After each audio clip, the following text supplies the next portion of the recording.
Got it.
I've seen wild stars in the sky before, but I've never seen them beneath my feet.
Tread carefully.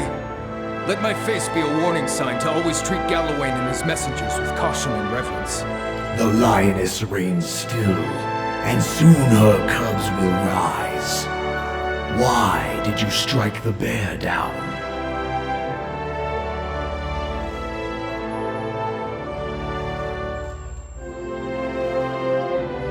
Plans and calculations. These are your ways, are they not? Strength begets strength.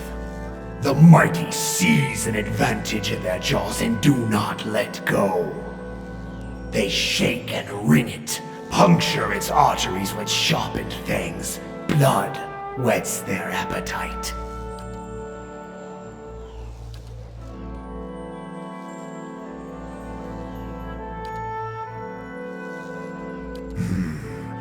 You sought and won the favor of Galawain.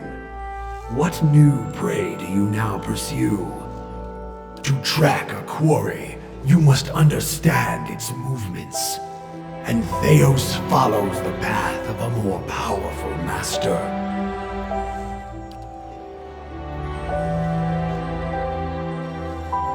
Let her know her foe.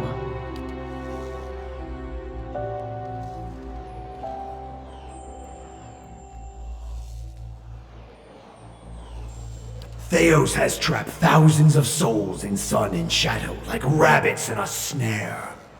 Now, he goes there to retrieve the kill for his master Woodiga. She will feast on them, suck their marrow, grow strong on their essence. Because he is her hound, he has always done her bidding. Woodiga stands for an old order. So does Theos.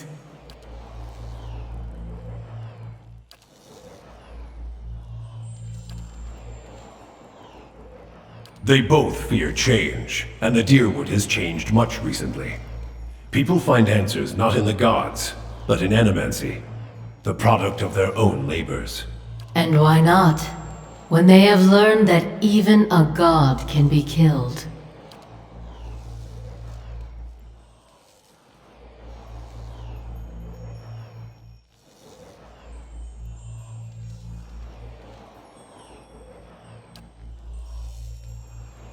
The clash of ideas, the search for answers and meaning. These are other hunts. This is the destiny of Kith, to struggle and transform, even through animancy. And to improve. Steady labor and earnest industry elevate Kith above Wilder and Beast. It is also useful that they should learn to improve their souls, whether through struggle, transformation, or labor. On this, at least, we have no disagreement. There is a pact, one Boudica herself has just barely kept. We gods must allow mortals to direct their own affairs. This limit keeps peace between us. So Boudica directs Theos, and he does her will. It is not our fight. Track Theos. Follow the trail he has left for you, and corner him in sun and shadow. You must stop him before he empowers Boudica. And if you do, you will have a different decision to make. Souls were ripped from the world, ripe and full and pulsing with essence. Scatter them like bones to a pack of dogs. Their essence will strengthen the souls of the Deerwood. Let the remains of the dead feed the survivors. To breed strength, power is born from the mixing of essence and blood. What Theos did cannot be undone. Thousands of lives have changed, and thousands more have ended because of his actions. But transformation gives purpose to trial. And improvement is the goal of all Kith. Long lives, prosperous futures, stronger minds and bodies. Strengthening those who remain will help repair the damage that Theos has done to the Deerwood. Essence cannot remain in a dead body, any more than oil in a broken jar. Even though the stolen lives cannot be preserved, their essence can be used to ensure the survival of the Deerwooden remnant. Thus, the memory and vision of the lost may live beyond them. This is the nature of preservation. And when you descend the pit to sun in shadow, you can count on our assistance to see you safely through. As I hope we can count on yours when you reach the bottom. There are many souls upon the burial isle that are sworn to serve us. They belong to you now, and they shall guide your descent.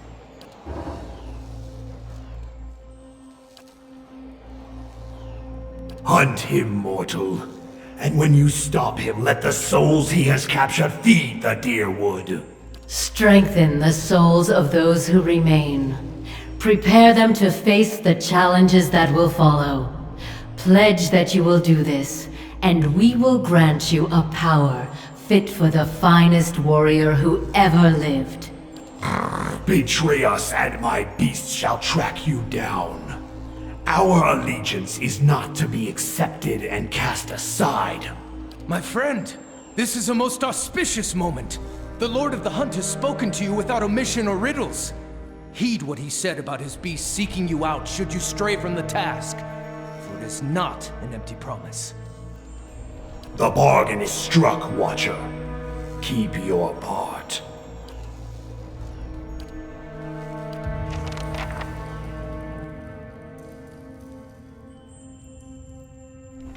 What? Light, flame.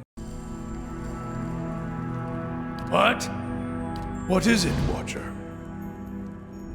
It stinks of her. It is justice, but if her greater purpose was to think Margaret would fall prey to such deceit. And Aethys, Widewind had always claimed to be invading Deerwood to free it. What if it were true? What if he had come to stop Woodika's plot before it began? Surely Aethys earned his death at Godhammer Citadel, but not for those reasons. Not to keep him silent. If such a thing has brought about this chaos, must we always be tools of gods? If Woodika and Margrin, if they are the cause of this, the Hollowborn, if the Purges were never necessary, if Aethys was fighting back,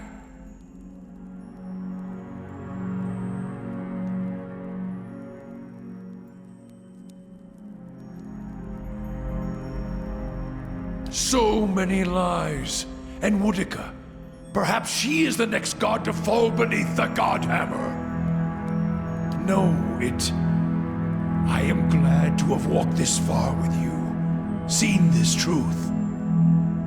Perhaps it was what I was meant to see, with a watcher's eyes. All these dances of words and intrigues, machines of men, twisted, ripping the souls of children, and by the gods, the goddess of justice. If I could end her like Aethys, Margrin burned her once. One can do so again.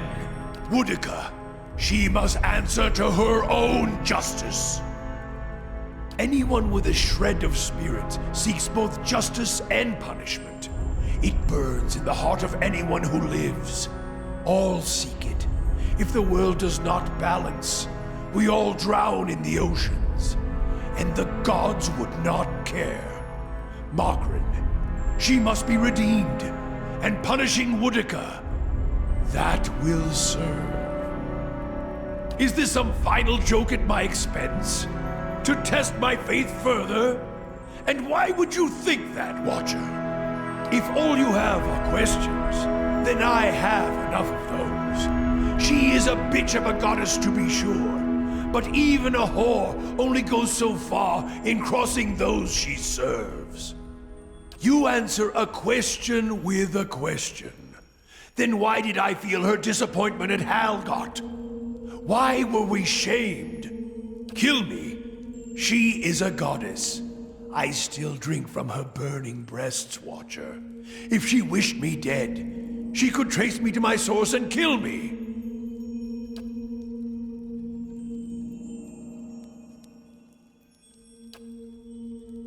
There's no proof, Watcher. I was a fool to think you could help me see any farther than I could. They died in the blast, yes, the other 11. I was the only one to walk away. I thought we had wronged our goddess. That this was my trial, and if I could prove myself worthy of her! I should have known better. There is only one God of redemption, and I saw him ended.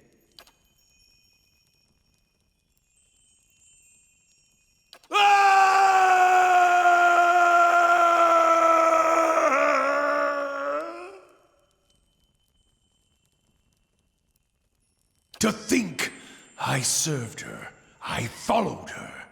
Now I shall serve no one. Woodika's lies must be answered. And now it seems I must take fire and war from a goddess's false claim as well. I still take from her strength as I did, for as long as it lasts. For I shall not cast her aside yet, until I have drained her dry and had my fill, just as she intended for me. For I have learned one of the lessons of the faithful. The faithful may wound a goddess greater than any enemy. A purification is coming, and this fire shall consume them both.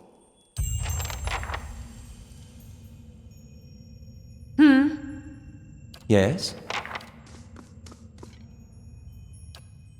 Your thoughts must Your flow mind deep comes indeed. Yeah? Need something? We can speak. Hey. What?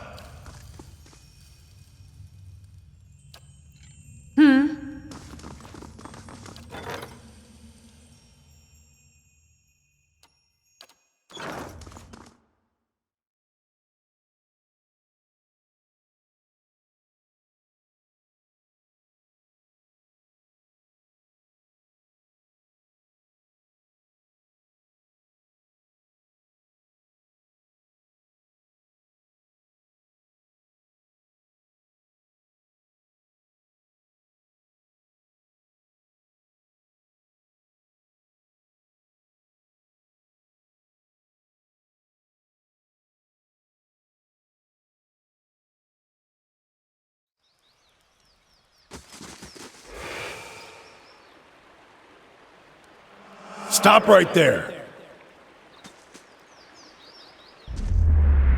You're in the wrong city, Inquisitor. Did you think you wouldn't be recognized here in your old home? I've seen your trials with my own eyes. Suros, what are you doing? An assassin sent by the Inquisition, my lady, daring to approach our camp.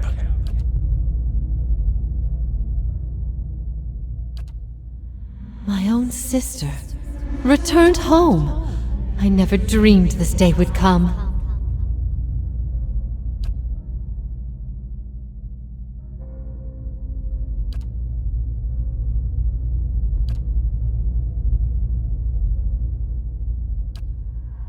I would like for you to stay here in our camp as my guest. My lady Ivara, I beg of you. This is an Inquisitor. This is a desperate attempt on your life. The only way it can succeed is if you allow it to. This is a missionary, same as I was, taught the wrong things as I was. If I can't have faith in one woman's ability to reason once she knows the truth, what hope do we have? My lady, she admits being a spy. That should make her less of a threat, wouldn't you agree? I have nothing to hide. All I see here is an opportunity to persuade someone who could help us. We have many former missionaries here. They are our most loyal, our most helpful. Many have died for us. These are not people we should be turning away. And if the Inquisition wants my life, they can have it. But they know as well as I do that my cause will not die with me. Come, we have much to talk about.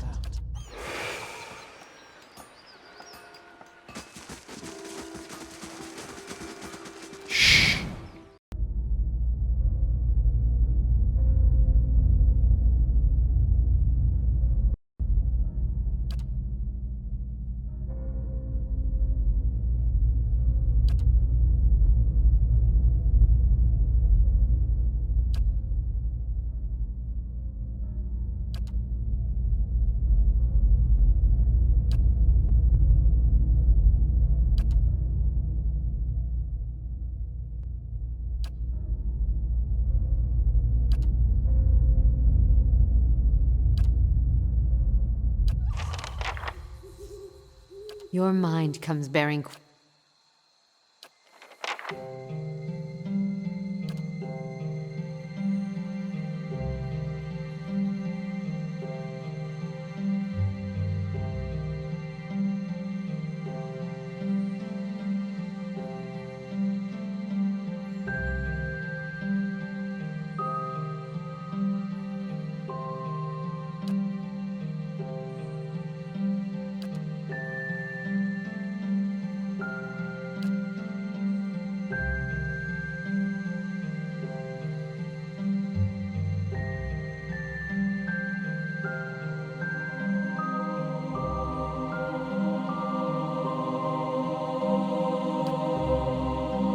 I thought it was my doing. I thought that I had stilled it with my thoughts. The child. It was just a child. What was done with it?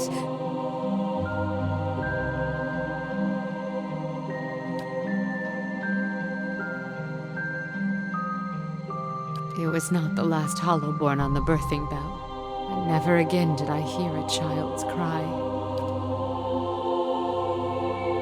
The first birth was the deepest, the saddest. Nothing I could do could find the child's spirit, guide it to him.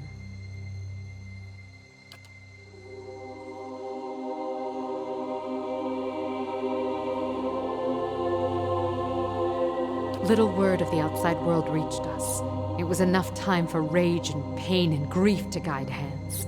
I feared what would happen to the children, what would happen to me. Every mother knows her womb may shed a stillborn, but these cold, soulless creatures, the parents wouldn't have understood, and fear of the unknown breeds violence. I held their minds within mine. I shaped and guided them as long as I could. With each passing day, each weakness strained me. And the more I felt my control slipping, the more I focused my thoughts. Eventually, even I succumbed to the power of my own illusion. I'd woven the threads so tightly that I could no longer see through them.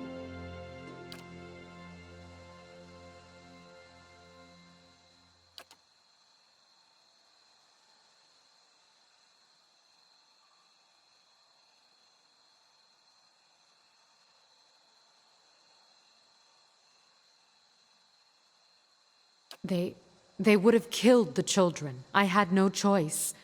The matter was too great to seek permission, so I made them believe their children lived whole and healthy, until there were too many children, and the protection crumbled.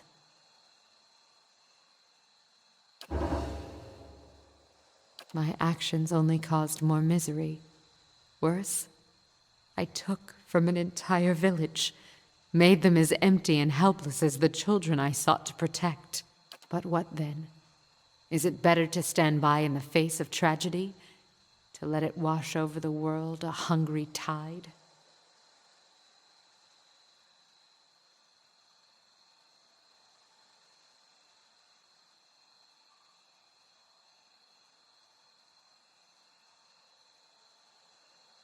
My hands have always been quick to guide, Watcher.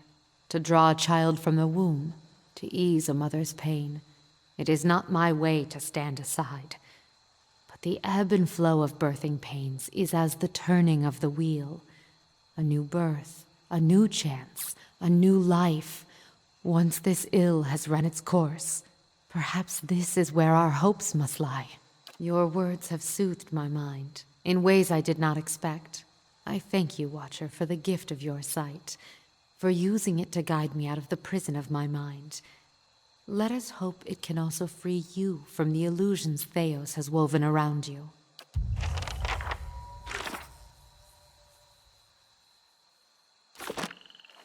Yeah? Laying low.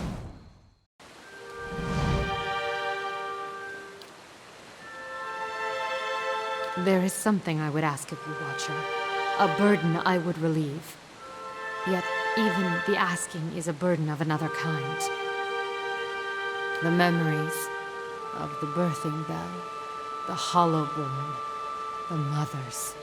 I live in horror now at the lives I could not save, and the lives I bound in ignorance. My days are waking dreams. It feels as though the souls I've wronged have fled the cycle to haunt me. Please, Watcher. I tried once to forget, and yet echoes still tormented my soul. But if you were to cleanse my soul of the memory, I could at last be free of it. Will you grant me this? I will be the same, only free of the memory. My allegiance, my skill, these will still be dedicated to our cause, to your aid. But these memories, the pain, anger, brokenness, how am I to continue when these thoughts fill my mind?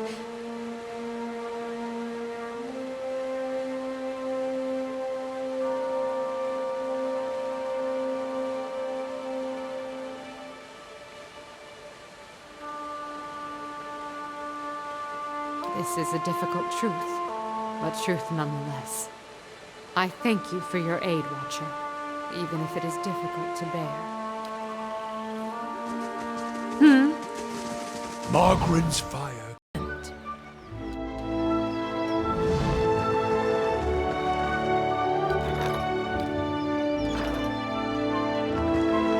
Builder's wisdom to you.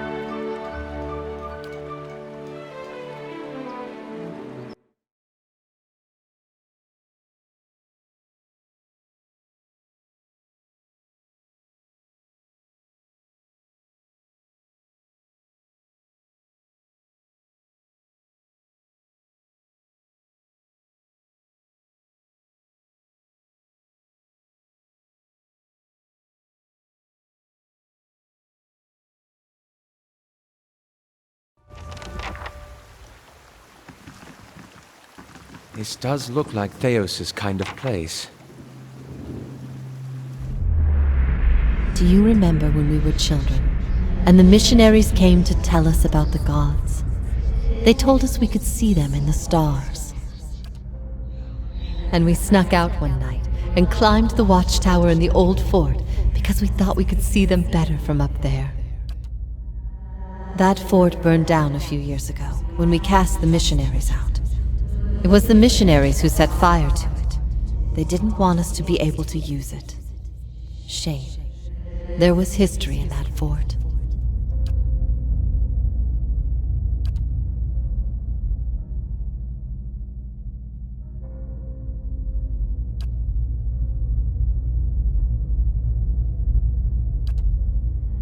I miscalculated many things since this began.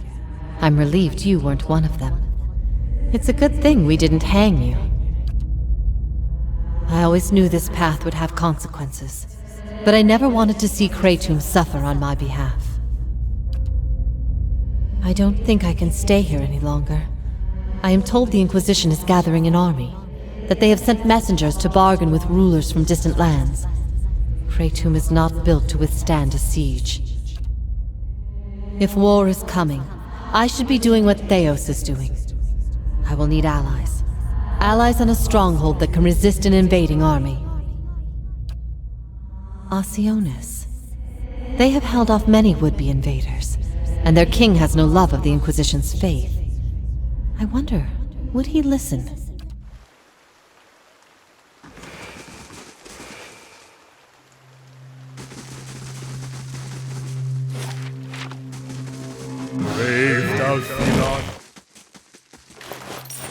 Would you look at this?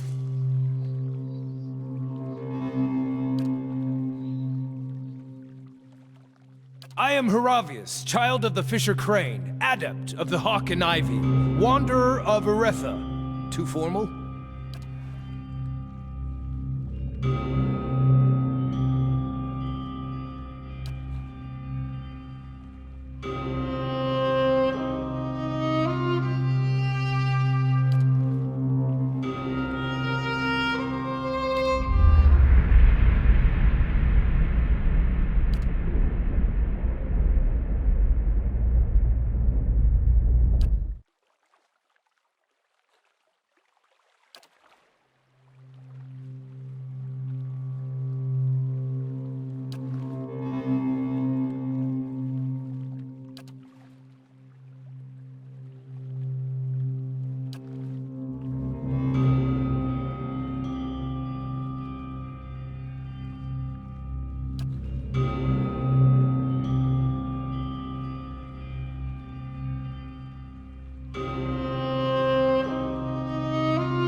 Yeah?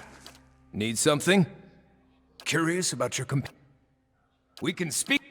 Yeah?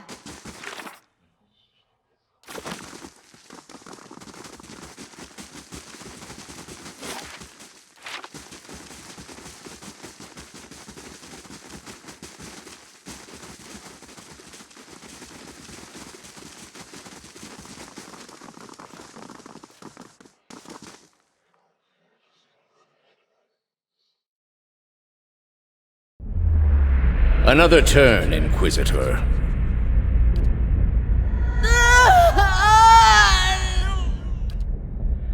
I ask again, Jovara Ixensios, do you confess to these heresies of which you stand accused?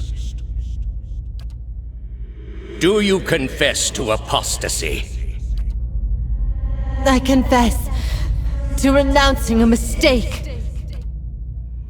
Do you confess to conspiracy against the one true faith? I confess to opening minds.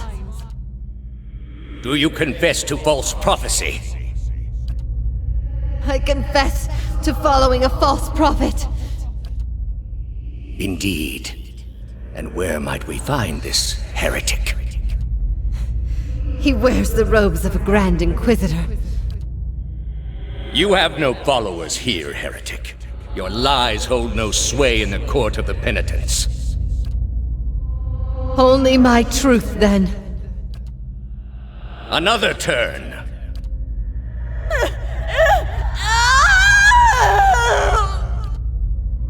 No!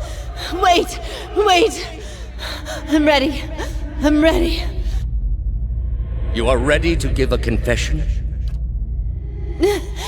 I'm ready to hear one from you.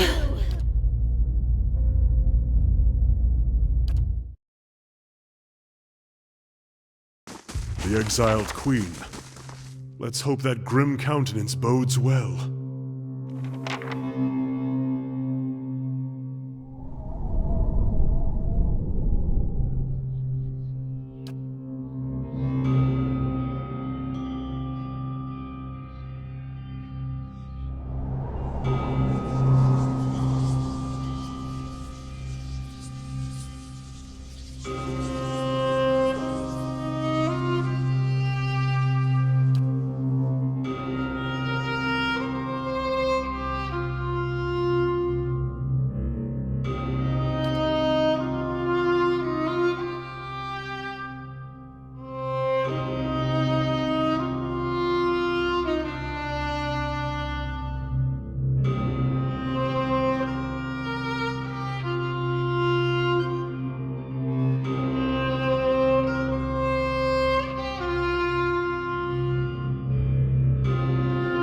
What seems like an eternity, your rapid descent comes to an abrupt end. You remain still for a moment while your heart settles and your eyes adjust, breathing in stale, forgotten air. Before you, a narrow and eroded walkway becomes faintly visible in the dim light, cutting a winding path through a cavern so expansive it seems a world unto itself. In the distance, you can make out the cold gleam of living Adra veins that spike and fork in and out of view from the murky depths beneath. Their glow a faint and fleeting guide along the ancient trail. You look above at the opening you jumped through, now barely a speck of light like some distant star alone in the cosmos and forever out of reach. Your only way lies ahead.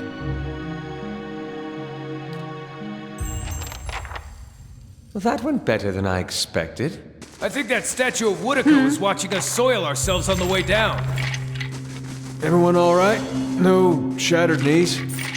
Good. Just me, then. That was bracing.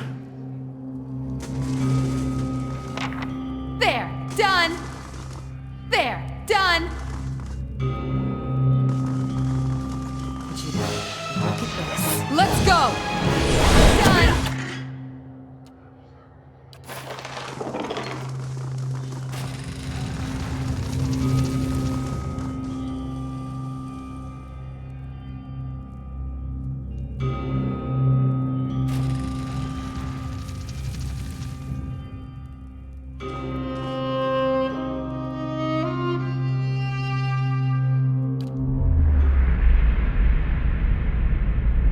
Hello, sister. It has truly been ages. You are so different now from who you were then, yet much remains the same. Old troubles with a new face. What is it that has brought you here? I'd hoped after our last discussion you would find what you sought. Has it eluded you all this time? I can only guess your presence here has something to do with Theos. The energy of this place changes when he is near. I don't know what he has done, but I do know of the souls that pass through here now. They do not come by choice. After all this time, he would still stand against the tide. I will tell you what I remember. I can see his influence, still hanging like a weight about your neck. So it always was. He had inspired something in you. We spoke of him the last time you were here also. It was just after the trial. You were agitated. I think because you started to consider that what I was teaching may have been true. That the gods aren't real. Huh. I'd dreaded the idea from the moment the Delimgon suggested it. And yet, it almost feels like a relief. She's not serious. Nonsense! Clearly she has not been on the receiving end of a god's ire. She'd know how real the gods can be. There's a theory puts my boldest to shame. But we ourselves have seen the gods' influence. What I taught was that the gods whose faith we had been spreading were not gods at all, but something else entirely. Something created by people. The Anguithan missionaries all knew it, but they never told the rest of us. They meant it to be a secret that died with them, and in the end, they allowed their bloodlines to fade from memory. I had been assigned to join a few of them at a temple.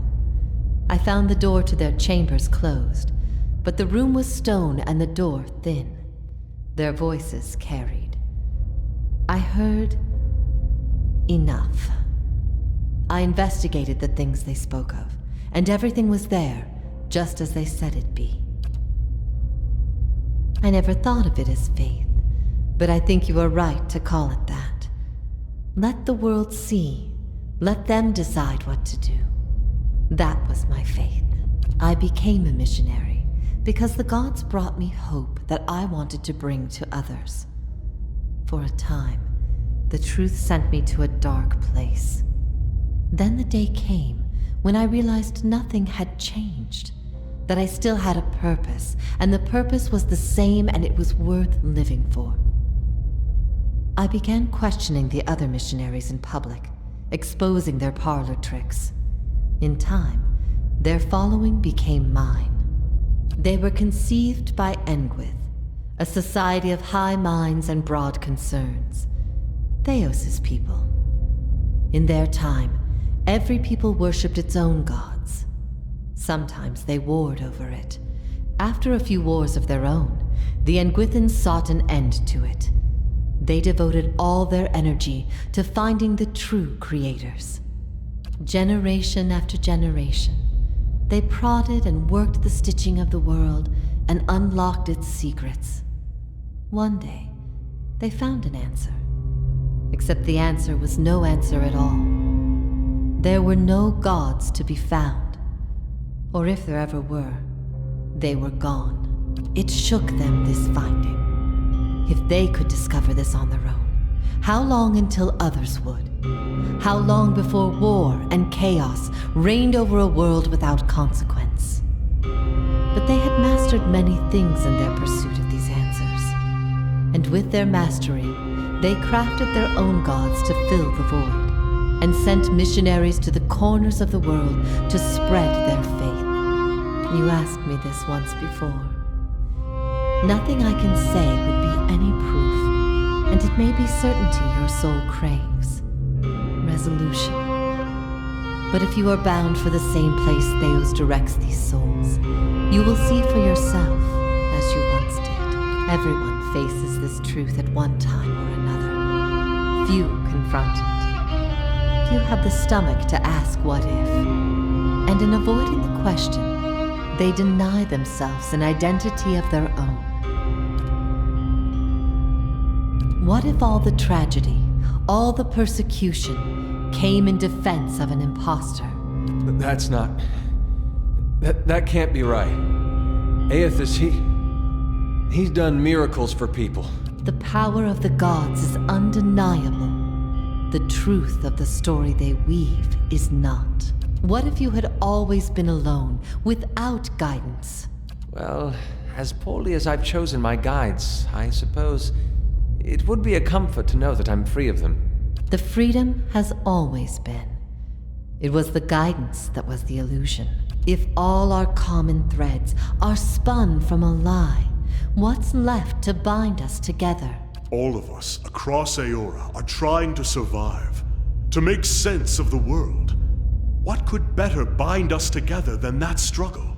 We'll find our own truths. Make them if we must. We don't need an ancient lie to bolster us. United, the Angwithans created gods. Mortal men and women coming together to do the impossible.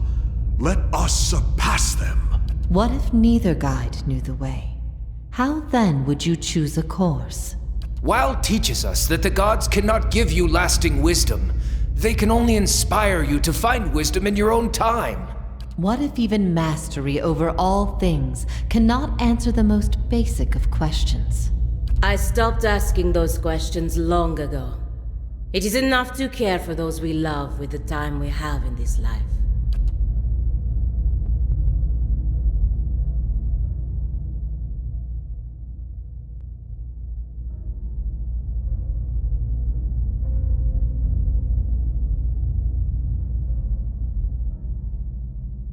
You don't need to.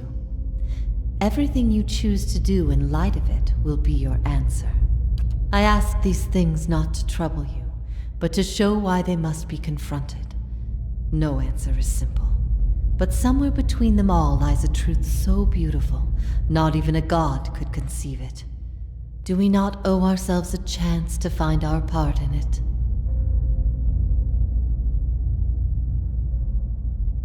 If that is truly what you believe, then you are a far different person than the one I knew.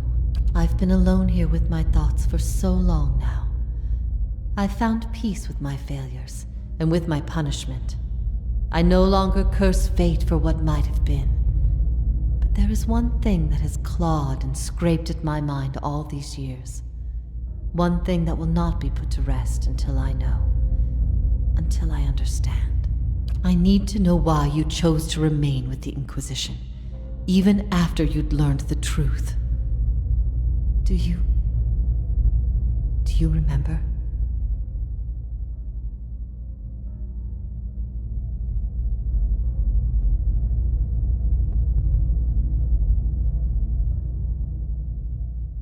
Boudica gifted him a great many things, but his ability to manipulate was always his own. Good. Good. The things I taught, the things I believed, I needed to hear that. I needed to know it wasn't because...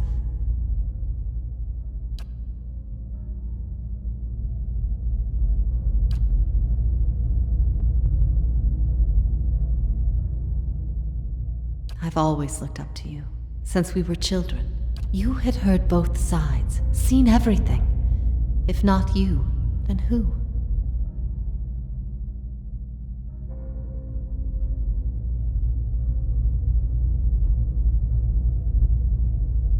I expected dissent, but I needed to know that true faith would prevail. Perhaps I've been wrong to place so much importance on one person's actions. It was all I could do to feel like there was an answer. Even knowing what you've told me, some part of me knows it doesn't truly answer what I wished to know. Nor will an eternity of silent contemplation. I will have only my guesses and suspicions, and that will have to do. And what of your understanding of our past? Are you at ease with the choice you made?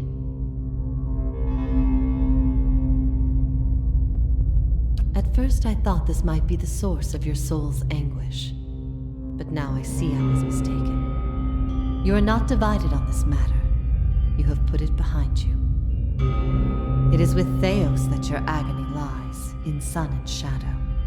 Your questions are not for me, but for him. And it may be that only an answer from the mouth of Theos himself will satisfy your needs. Yet if there is anything I can tell you that would be of use, ask and you shall know, in a manner of speaking. This is Braeth Yamen, the Court of the Penitents. Souls are confined here until they repent. They must beg the forgiveness of a god, pledge their soul to them, and they will be lifted from this place to the world above.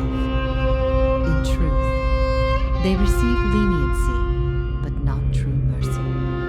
The spite of Woedica is eternal. They linger above, at the site of the old court, and are not permitted to leave the island, forever severed from the cycle. This prison was full once in the days of the Inquisition. But time weathers all things, even will. I'm the only tenant who remains. Yet, I feel their presence strongly now, as it was in the beginning. You have brought many of them here. They cry out for the judgment of Theos. You have struck some bargain with the gods, then. Better to be on no side at all. Woedica may be the most, but these souls, these forgiven the gods have bequeathed you like chattel. They were loyal followers in life.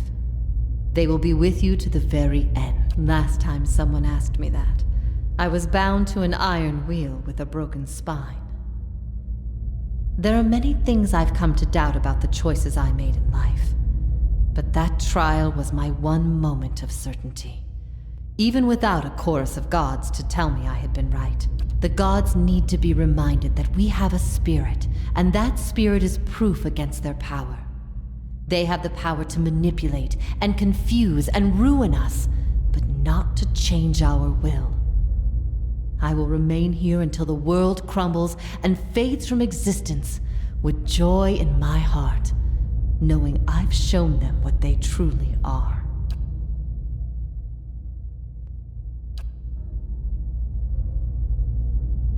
I could not say for sure, but you have been to Sun and Shadow before, and it came at a crossroads in your life, when much of what you knew had been upended. I have to believe it will come to you there. Your concerns then were of loyalty and trust and the gods. Everything I told you seemed to send you further into doubt. His words mattered to you when you knew him then. After you and I spoke, you went immediately to seek him out.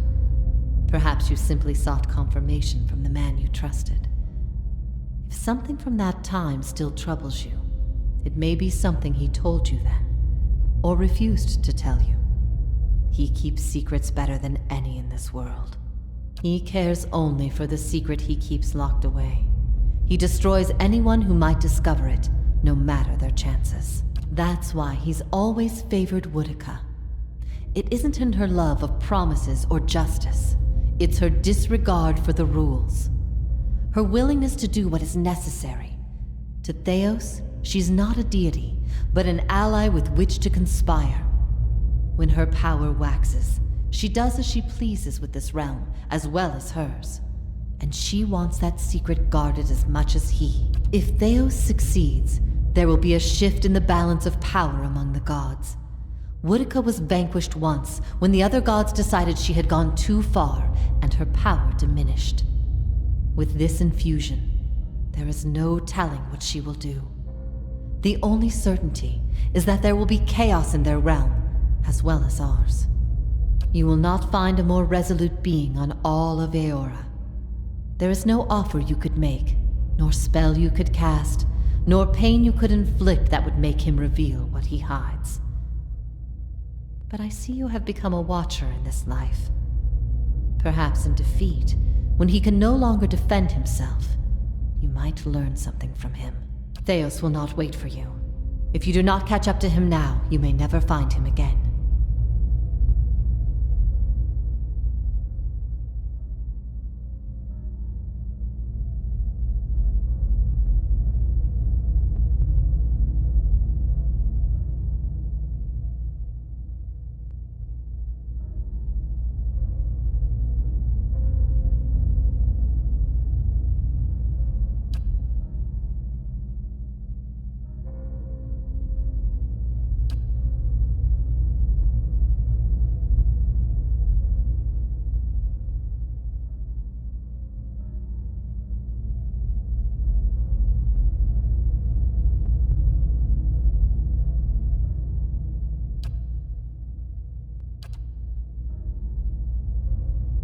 It's a cruel fate to waste all this time to be reunited with my only sister, only to be forced to part soon after. But then, what is life but a series of brief encounters with those we love? I suppose I have waited long enough, and I do not wish to delay you any further. Come, let's be done with this once and for all.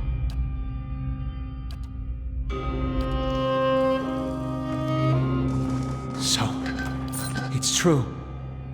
The gods are a sham that people have followed for thousands of years. Be cautious. Be constant. We've been lied to.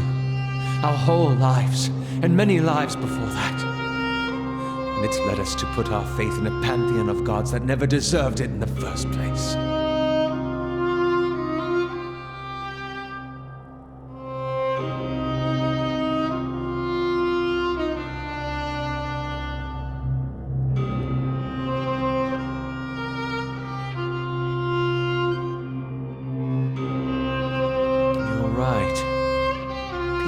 Better off finding direction on their own than following this farce. Besides, the gods haven't exactly done much to prevent us from slaughtering each other. If anything, they've only given us more pretenses for doing so. The slaughter seems to come whether there's a god involved or not. If there wasn't a god justifying it, it'd be some other thing. I've also been thinking, there won't be much left of Theos by the time you're done with him, if I know how you operate. That will leave the Leaden Key headless. Perhaps it's best it stays that way. Then let's face Theos.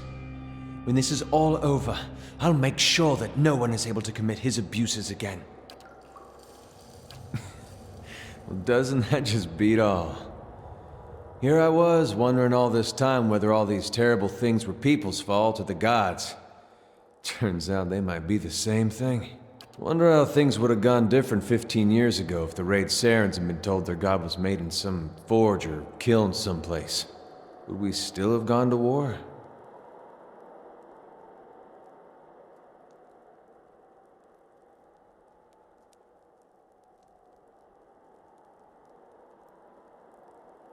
I could see the rebellion still happening, but I don't know that they would have invaded. I don't know. When Woden left for war, we, had a fight. As brothers will. About him going off to war. He was set on it. My parents warned him. They said you get a new country with every trip across the border, but your god, you only get the one. Me? I didn't know who was right. All I knew was I didn't want him to go. It's the same for families as it is for gods. You only get the one. I said every vicious thing I could think of, trying to change his mind. He brushed it off. Just got me madder, of course, him being so calm. He said I should come with him, but he'd understand if I didn't want to. I told him he'd better be able to face his god one day and answer for what he'd done. He said he'd keep that in mind. And then, he was gone. By the time I'd cooled off, months had passed. One morning it dawns on me that my brother always knew better than me. If he was so sure of what he was doing, then I should be there with him. I packed my things and was on the road that same morning. Of course, what I didn't know then was he'd already changed his mind. By that time, he was dead on that field. If I'd have left with him, we'd both be dead, so I don't know why I bothered thinking about it. He asked me to trust him the day he left. Said if I went with him, he'd make sure we were on the right path. And he deserved that. He deserved that trust from me. Raid Saris is a long way to walk on your own. I think I'd have liked to have been there with him on that journey. Even knowing how it ended. Crossed my mind. You live in a place like Gilded Vale, you don't have a whole lot else to do other than think about things you don't want to think about. I hope that wasn't it. I hope he went there because it's what he thought was right. But it seems I'm not meant to know. Still one more mess we gotta straighten out. Come on then. I still owe you one. Eh?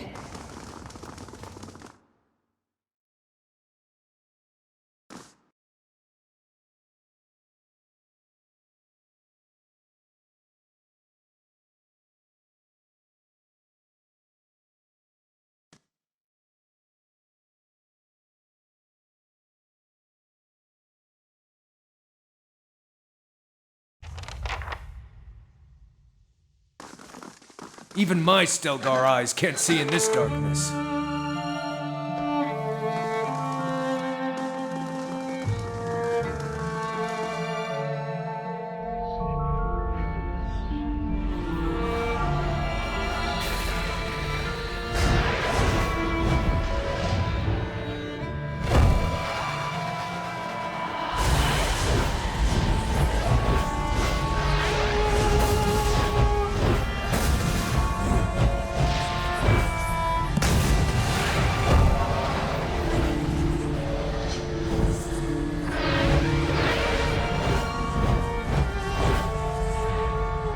Full of surprises, aren't you? Look at that. A city to put all others to shame. And long lost. Incredible! I knew the builders could work wonders, but this is amazing! Can you do that again? I had something in my eye. Missed most of it.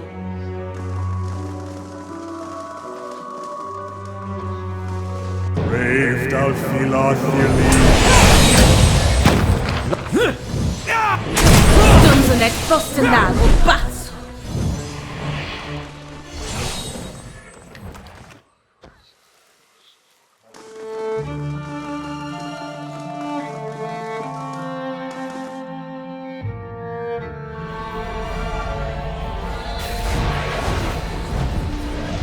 Brave. Lava.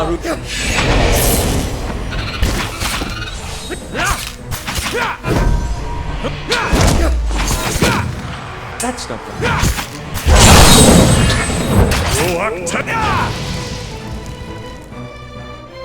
Brave Dalfilathili.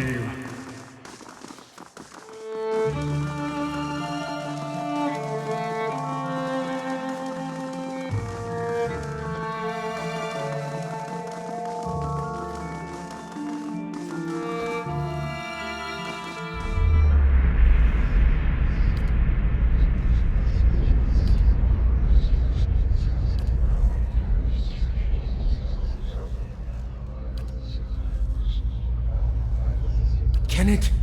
It has to be. Wow! But I never thought he'd reveal himself in person. This is incredible. Even his form is fickle and unknowable. Amazing. You are a creature of contradictions. By turns cruel and kind, rational and zealous. Your nature is buffeted by forces and whims that none can anticipate. You unravel a thread, Watcher. One you have lost and discovered over generations. And following it to its end has only brought you back to the beginning.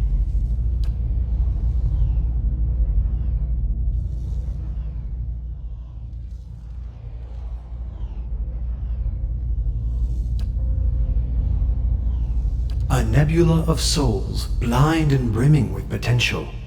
The answer to Woodika's question and the beginning of yours. What would you do with them? A mightier quarry for a more glorious battle. Yet the hunter takes the rack of antlers and the string of fangs for the memory of hunting the beast, tracking it through the wilds and grappling with it at last. Even the gods require fresh mysteries.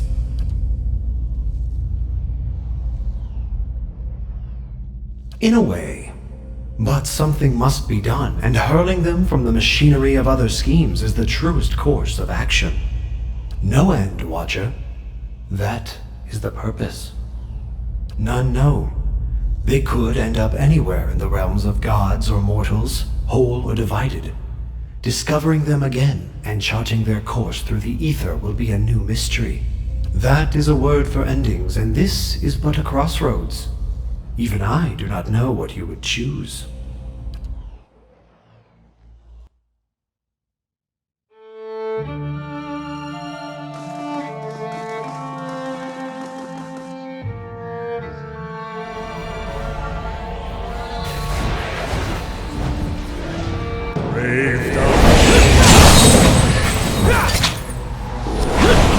Dunzenet Fostendago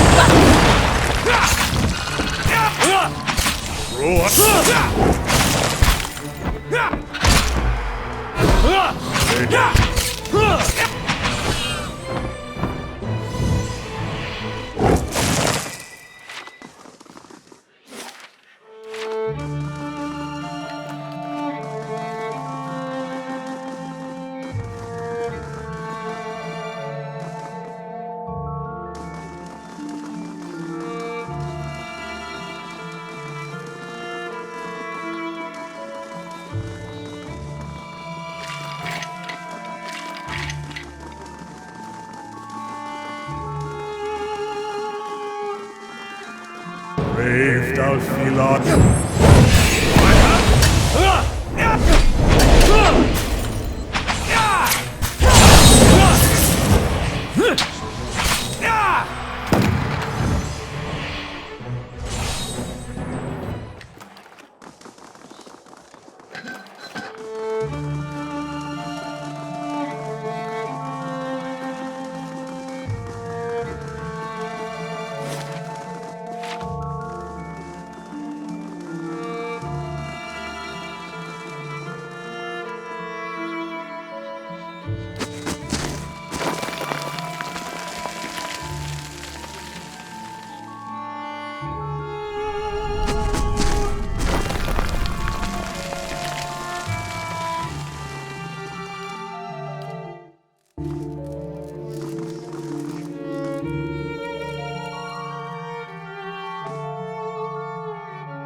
Ready to take the oath, to spread the word of the gods to the lost and heathen.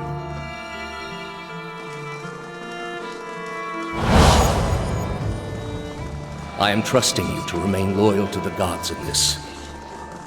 If you do not, I wouldn't ask this were there any other choice.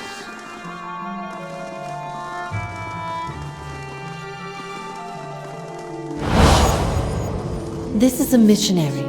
Same as I was, taught the wrong things as I was. Osionis. They have held off many would-be invaders. You are ready to give a confession? I am ready to hear one from you.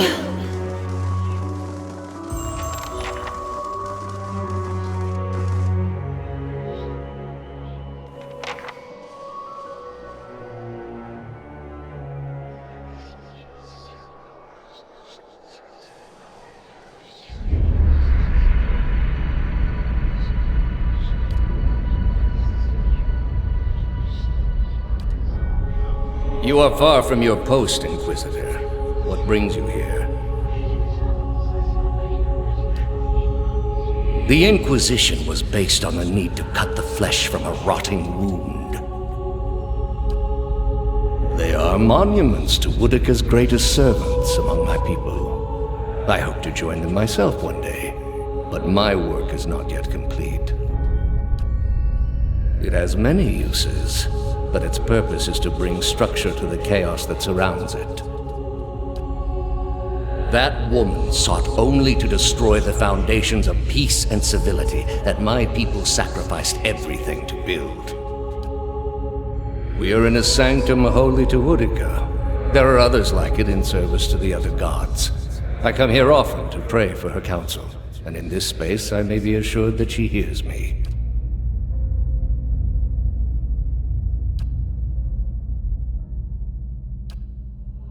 What is a god? A higher power? A rewarder of good deeds and punisher of the wicked? Something men can turn to in their darkest moments when their days seem only like bridges from one tragedy to the next? Our gods are all these things. We are in a sacred place within earshot of the gods themselves. This is not the time. You've been through much these past few months. You will return home and you will rest. When you feel you have recovered, you may rejoin us at the trials. The Inquisition is far from over, and I will have need of you. There are many who continue to spread the lies of the apostate. The Inquisition will not end until we have pronounced judgment on all of them.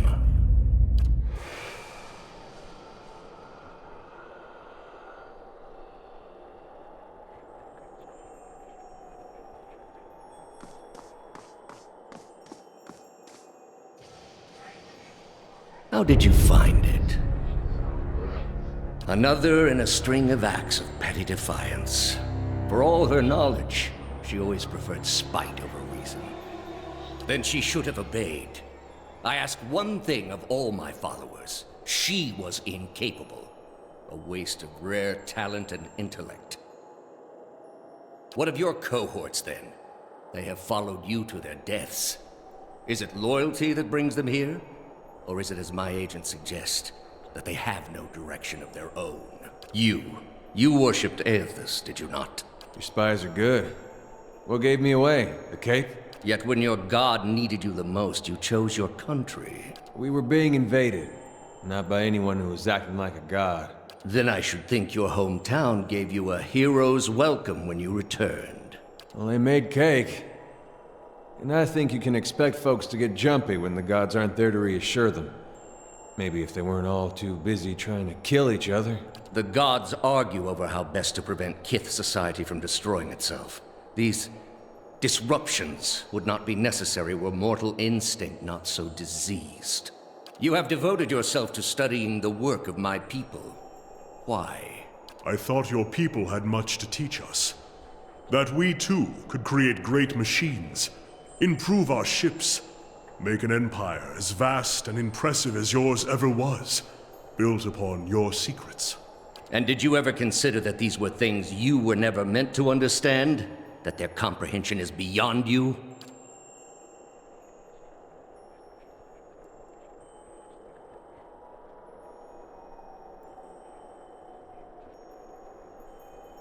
You are living in the time of my people, Amawa. You owe them more than you will ever comprehend, and so it shall ever be. Greater civilizations than yours have attempted to reclaim what we buried. The greater their successes, the worse their fates in the end. I have seen to it. What of you, Orlan? My agents tell me you are far from home, both in distance and in years. Have your friends proven a worthy distraction from the pain of ostracism? Ostracism? Is that the name for the groin rash your mother gave me? Don't fool yourself, old man. You know nothing about me. Enlighten me, then. Is it Gallowayne you serve, or is it WoW? I serve no one, but I embrace the teaching of WoW. The eyeless face does not have servants, only students. But such difficulty on the way. If you had only accepted that perhaps you were fit to serve neither god, just as you were unfit to serve your tribe, you might have saved yourself the trouble. Perhaps you're too young to understand these things, Theos, or mayhap too simple-minded. Without difficulty along the way, one isn't much of a student to WoW. Yet I suspect you amount to little in your god's eyes in either case. I understand your Duke's bells gave you a mission. Their orders do not absolve me of my greater responsibility to the safety and well-being of the Republics. Yet you disobeyed. Something you already have a reputation for. They will know, of course. If it had been for a worthy cause, they might have forgiven you. But I don't see them pursuing animancy after seeing what it's done here. They trusted you, and you disappointed, as you always have. And you will again be disowned. The parents scold, but the children are safe. Whether animancy research continues in the Republics or not, they will survive. For now, that's enough. In any case, I wouldn't be so smug about my fate, Theos. I imagine Woodica responds to disappointment much more severely than even my dukes. State your name and purpose, young acolyte. My name belonged to the gods and my hand to their service. No more. You serve none but yourself. Without contact with your order, you can have no higher purpose. Only the base concerns of the flesh. You have cast yourself from our ranks. And I should have done it years before. I'd rather live in uncertainty than servitude. And that uncertainty would lead you where it leads everyone. To doubt, to emptiness, to the many cruelties inspired by disbelief. You will have to forgive your Grandmaster for remaining skeptical of his initiate's choices. You are here because you are lost. The gods cannot reach everyone, I'm afraid. May you fare better in your next lives. I gather you have had your soul awakened. Why else would you shadow my footsteps like some stray mongrel? You think I have something to offer you, but our business was concluded long ago. I answered your questions once. That your soul is not fit to accept the answers is of little concern to me. I lied to no one. Not to you, not to anyone. The gods are real. They are everything we need them to be, and the world is better for it. The gods are family enough to me. Your family disowned you. I helped you find one that wouldn't. The power of a family is in its reassurance that you are not alone. I gave that to you. And now I seek to preserve that for this forsaken country as well. The heart of this country has skipped a beat, nothing more. I have done far worse. I plunged the peaceful kingdom of Telosus into civil war. I slew the monarch of Desantio, whose people never knew hardship under his rule, and replaced him with a cruel despot who brought them to ruin. When plague arrived at the great city of Arborensis, I saw to it that the cure did not. They piled their dead outside the city in heaps that rose above their walls. It is to show the proper perspective. There was a time, back when your soul was still a shapeless mist, when the world believed only in false gods. Thousands of them. Gods that told them to take slaves. Gods that told them to make war upon their neighbors and devour the slain. Gods that told them to burn their children alive and cover themselves in the ashes as a sign of their faith. But all that changed when they learned of the true gods. Our gods. All those misshapen, bestial instincts melted beneath the radiance of our God's majesty. You could see it in their eyes. That dull emptiness replaced with the glimmer of a kindled spark. And replaced it with one far worse. Have you imagined this existence? The one the apostate would have created. We are not all so virtuous as she. Without our gods, the most wicked, the most tyrannical, they would take that power for themselves. But more than that, it would be a hollow existence. All mysteries forever unanswered. All purposes constructed from meaninglessness. No endings to bring closure. Only a wheel, turning without mercy, grinding our spirits to dust. For all my years, I have seen exactly what they are capable of. What the apostate asked was beyond any man. All I have seen, the millennia of experience. I will not be dissuaded from this course. This is the only way. We are all controlled by our own doubts. Better that we should be relieved of them. With your soul and thousands of others, I will see this world purged of its suffering. Hear me, Boudica. Your servant calls for aid.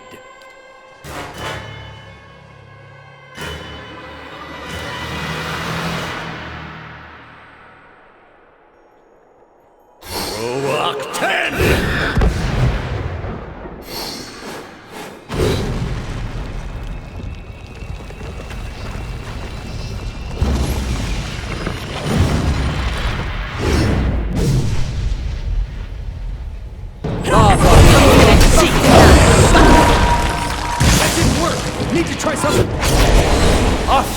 Than broth! I have them! Suck! Arthur word!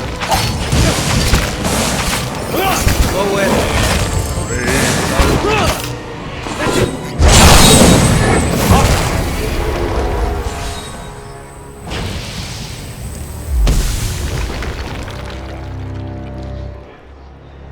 All those lifetimes spent to preserve a single vital secret. I would expect a man to reconsider his choices after the first 500 years. I hope this is the end, but what's to stop him from being born again with the same ill intent? And before you suggest the option, no, I'm not eating his soul. I'll put almost anything in my mouth, but not that. In his own way. Theos must have truly believed he was caring for the people of Eora, protecting them from themselves. A shame his soul won't have a chance to reflect on his errors before it enters the wheel. He was good at serving his god, I give him that. He should have picked a better one. He spent his lives, more than any of us will ever know. For what? Binding the world to a lie. Could a man like that ever be redeemed?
You've given him a clean tablet, and a chance to be of use in his next life.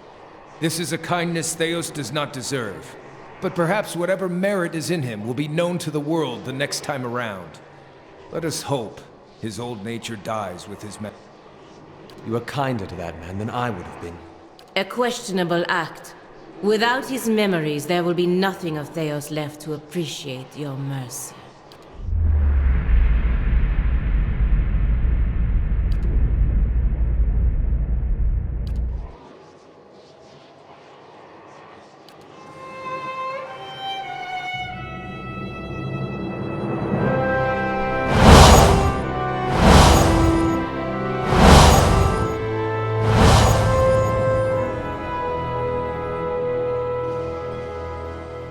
Sure. Victory looks good on you.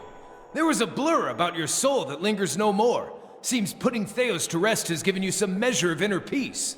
Of course, now you need to decide what to do with these trapped souls. So many hopes and dreams, all of them torn from the cycle and trapped for Wall knows how long. You could set them free, nowhere in particular. Just free to go Wall knows where. Think of how many new lives and new journeys could start this very moment. It's all in your hands. I know you are the right person to decide the fate of so many. You helped bring me closer to WoW, and I believe WoW delivered you to this moment, this decision. It has been an honor to be along for the journey. Astounding. I always knew the Leaden Key stood for something big, but I didn't quite realize what I'd gotten myself into. And now, you're in the middle of something even bigger. With a decision that will affect millions. But even if you send the souls somewhere specific now, who knows what the next turn of the wheel will make of them? We can't really control what happens to them. Nor should we try. I had to see the monster Theos had become to realize that. It's your decision, of course. And whatever you decide, I'm glad our paths crossed in Gilded Vale. Theos, he had hold of your soul from a long time back, seems like. You get what you needed from him? More than most can say. Country's still full of people who are dangerous when they're scared. You'll be feeling better soon then. Good. That's real good. You got it figured out what you're going to do about all that? Got a lot of people out there thinking they've been abandoned by their gods. There's not much that'll put the fear in you more than that. You can take my word for it. If it was in my power, and I know it's not, but if it was, I'd send every last one of those souls right back where they were supposed to go in the first place. So folks could get back to believing what they used to. And after what you've been through, though, I'm sure you got your own ideas. Better make it good. So much for Theos, then. Now you have a chance to set things right, back to the proper order of things. It will take the Dyrwood generations to recover, but at least these souls will find their way back to the wheel, as it should be. We've come to the end of it, my friend.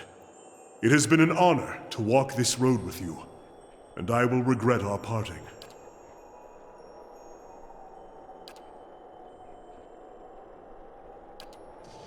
Sure.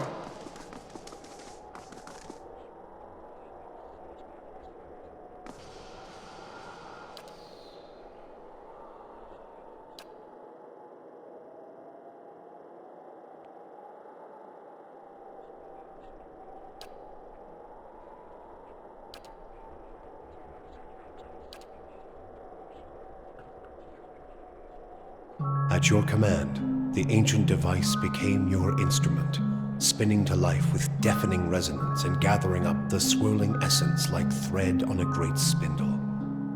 There, in the pale, pulsing glow of the machine that set you on this path long ago, you summoned all your strength, focusing on your objective and blocking out all else. With a single concussive blast that rocked the chamber and sent you tumbling to the ground, you freed the souls from their stasis. Exhausted, your consciousness slipping away, your last sight was of the machine, dark and dormant. Then your eyes closed, and sleep welcomed you at long last. After coming to and searching for some time, you discovered the route Theos used to enter Sun and Shadow, and embarked on a long and arduous ascent back to the surface. You emerged in Ter Evron after days of tunneling through the rubble Theos had left behind, and when you stepped into the daylight, you were faced with a different Dyrwood than the one you had left.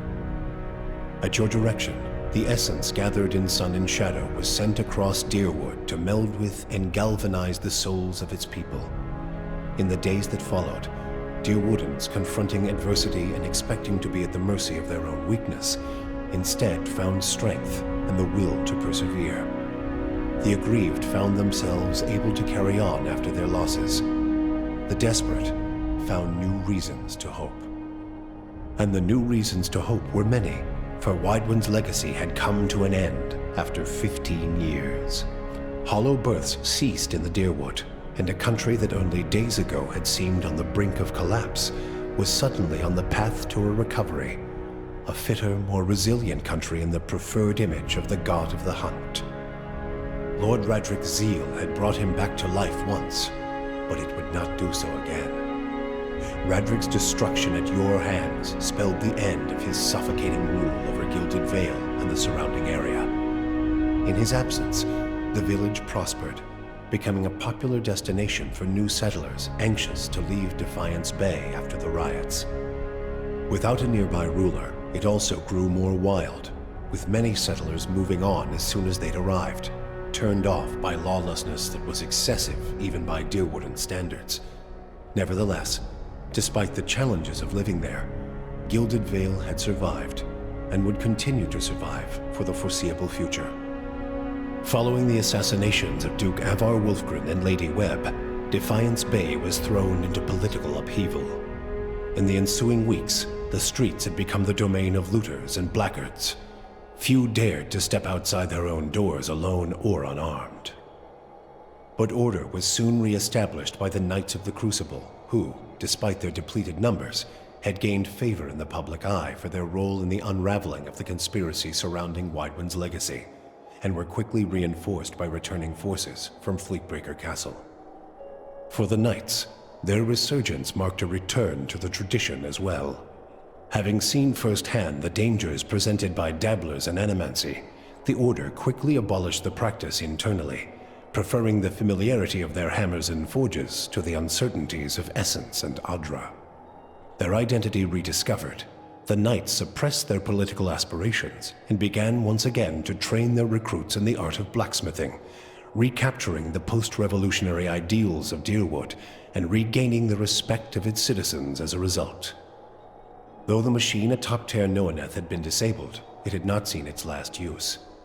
Heritage Hill was rebuilt, and no sooner had the first families moved in to resettle the district Then members of the Leaden Key, acting under standing orders from their Grand Master, climbed the tower and reactivated the machine. The initiates slew a handful of the new settlers under cover of night and watched as history repeated itself, the victims reanimating and devouring the survivors. After this second incident, the district would remain abandoned. The Duke's assassination at the apparent hands of an Animancer had caused catastrophic rioting in the streets of Defiance Bay. But those who had escaped the melee in the palace hearings remembered the testimonies of the strange guest who had shown up that day and absolved Animancy, implicating the Leaden Key instead. The rumors spread quickly, and soon the popular belief was that the assassin had been a Leaden Key spy. When the legacy had lifted, people came to see it not as a sign that the riots had been according to the gods' wishes, as Theos had hoped, but as a confirmation that Animancy had never been the source of the problem in the first place. Deerwoodans instead convinced themselves that the riots had somehow purged Defiance Bay of Leaden Key spies, and that the end of Whitewind's legacy was their well-deserved reward. The rage against Animancers was quickly forgotten, and those who had survived were permitted to return to Brackenberry Sanitarium and rebuild it so they might resume their studies. Abydon was restored but tempered, and the compromise that he and Andra sought played out in the Deerwood too. Skilled labor saw a revival in the Deerwood, and the country's architects, engineers, and masons transformed the broken nation into a modern marvel. Defiance Bay was rebuilt into a grand capital, and the roads that connected the country were paved into broad highways. On the other hand, expeditions to Anguithan ruins steadily declined, and the Deerwood found a more stable, peaceful relationship with Air Glanfath. With the Eyeless defeated, Stalwart redoubled its efforts to unlock the mysteries of Durgan Steel and create new marvels upon the White Forge. However, the villagers also realized that they would never achieve their ambitions on their own. To that end, they set aside their grievances and welcomed newcomers, Deerwoodan and Raidsarin alike, to their town. Stalwart grew not only as a hub for mining and metalworking, but also as a trading outpost, which Durgan's battery stood ready to protect. With this newfound prosperity came a generation of peace. The Flames That Whisper clan found a cautious peace with Stalwart, particularly once the villagers heard of the aid the ogres had offered against the Eyeless. The clan moved back into the Russetwood, and as Stalwart grew in prestige, the villagers formed a tighter alliance with their ogre neighbors.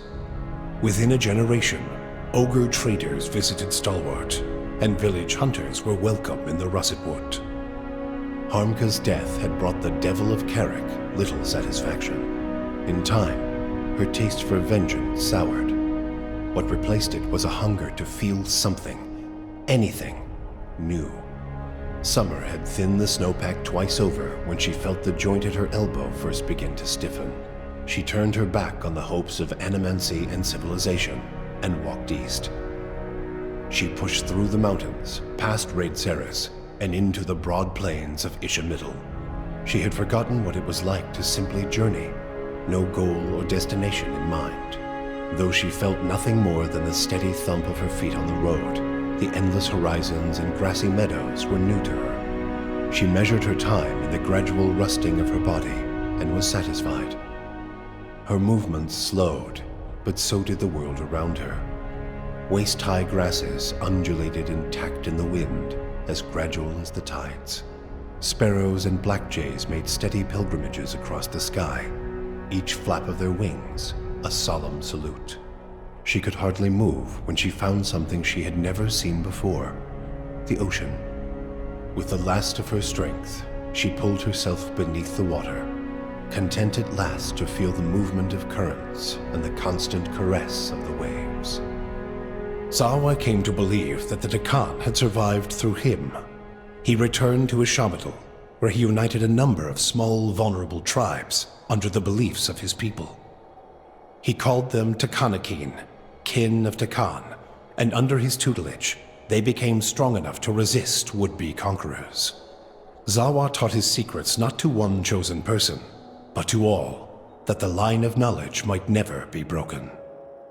Once Maneha had made peace with her memory, she decided the time had come to face her more recent past.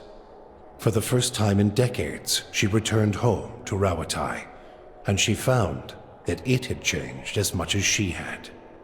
New districts had sprung up along the coast, while others withered into crumbling husks, and the streets had changed their course as surely as rivers. Her parents wept with joy at her return. They still ran the old spice shop, and in its many aromas and flavors, she found memories of the places she'd traveled and the people she'd known. She told her story, bottle by bottle, and began to build a life on the soil she knew best. The fortress of Cadnua emerged as a bastion of security in the midst of an untamed land, becoming the envy of every thane and earl in Dyrwood. Legend grew over time of its impregnability, and stories of formidable invaders easily scattered by the keep's defenses became popular around the hearths of Dyrwoodinians. Likewise, it also became a beacon to travelers, merchants, and visiting dignitaries alike. Reputed as the finest fortress in all Dyrwood, people would journey from near and distant lands alike to experience its fabled hospitality and grandeur. After the death of the Master below, a strange quiet fell over the endless paths of Ardnua. The attacks on the fortress above ceased, Ardnua's silent titan the closest remaining thing to a master in its musty, forgotten passages. Pallegina had gone against the Duke's Bell's orders by inventing a new trade arrangement with the Anamenfoth to accommodate the recovering Dyrwooden market. With the Dyrwood's people strengthened by the Watcher's gift of souls, the Vailian republics found themselves struggling to keep up with their new competitors. For her outrageous insubordination and audacity, Pallegina was banished from the republics for several years. After the southern forest of Erglonfoth opened to both the republics and the Dyrwood, the Vailians found that the combined efforts of all three nations had created a robust trade network. The Duchessa of Biajepi granted Pallegina a pardon for her foresight, though it took many years for her to regain the trust of her superiors and brothers in the Order. Haravius took his leave of the party and, after his first bath in years, returned to his nomadic lifestyle. With his homesickness expunged, he found renewed joy and tranquility in his wandering survey of the wilderness. For the first time in his life, he ventured beyond sight of the mountains of Erglonfoth. During his travels, he penned numerous journals and sketches detailing his travels through frozen tundra, searing desert, and tropical forests. Wherever he went, Haravius left behind stories of the Autumn Druid, a temperamental, one-eyed wise man of the forest, known to bring food to lost travelers and unusual advice to anyone willing to ask him a question. Adair chose not to return home to Gilded Vale. Through a number of quiet inquiries, he soon found his way into the underground organization of Aethasians known as the Night Market. Ironically, in learning that the gods had been fabricated, Adair found his faith in Aethus renewed, and that his god was neither alive nor truly a god had become irrelevant. He rose quickly through the ranks of the Night Market for his optimism and for his bold leadership, his ultimate goal to make the Dyrwood a place that would welcome followers of the Shining God once again. When the dust settled in Sun and Shadow, Aloth looked upon the remains of Theos Ixarchanon, his former master. He saw where the Grand Master had gone wrong and what would be required to undo the harm Theos had wrought. With a flick of his wrist, he burned Theos's robe, headdress, and every other symbol of the man's power. Never again, he vowed, should Kith live in fear and blind obedience to an authority they did not understand. Armed with the knowledge and courage he had gained on his journeys with the Watcher, he set out on the long and lonely task of dismantling the Leaden Key. With both their aims fulfilled, Kana Rua bid the Watcher farewell and sailed back to his beloved Rawatai. There, he reported on his findings to the Lore College. Kana spoke of the Enwithan people, describing both their vile experiments and their inspiring accomplishments. He spoke too of the destruction of the tablet by the Leaden Key, and the group's efforts to erase the Engwithan legacy from the world. Both inspiration and cautionary tales, he said, could be found in the world beyond Rauatai's borders. Kana urged his people to continue to pursue knowledge abroad so that the lessons found there might benefit Tekoa. Kana's inability to prove his theory of Engwithan influence diminished his academic standing, but his passion drew much interest from those less concerned with degrees. Kana swiftly became an influential figure in the move toward a more collaborative approach to expansion on the northern continent. In his personal life, he came to enjoy the reputation of an affable eccentric, willing to share grand and impossible secrets, along with a drink and a song. With Theos defeated and the souls released from Sun and Shadow, healthy children were born once again in the Dyrwood. The grieving mother sought a place where she might do penance for the birthing bell. She returned to Dyrford, where, to the astonishment of the villagers, she delivered the first healthy child in over a decade. She remained there, and with each new birth, she saw a measure of hope restored to the Dyrwood, and a measure of grace for her own troubled past. Durrance used Magrin's strength only until Theos had been cast from the world, and then swore off her influence entirely. Regret came to weigh heavily on his mind, and a man who had never previously lacked for words or opinions came to embrace silence and contemplation. He continued to wander, penniless and destitute, searching now not for the reason for his goddess's silence, but for a mechanism for revenge. The charred robes he continued to wear as a reminder that he had been burned by his goddess, and not just by the flames of the Godhammer. Sagani experienced the 4 months of her journey back to Masuk in vivid colors. She strove to memorize every moment of her final trip through the Dyrwood, Erglonfoth, the Valian Republics, and beyond, preparing to tell her village of what she had seen on her long journey. All of Masuk shared in her triumph, and she felt her pride and elation magnified by the joy of her village. Never again did she doubt the value of her sacrifices. After decades as a long hunter, Sagani finally became one of Masuk's most respected elders. She guided her community with wise counsel, and a generation after she finally passed, another huntress journeyed into the world to find her soul. For you, the death of Theos brought an end to your waking visions, and a silence to the whispers of the past.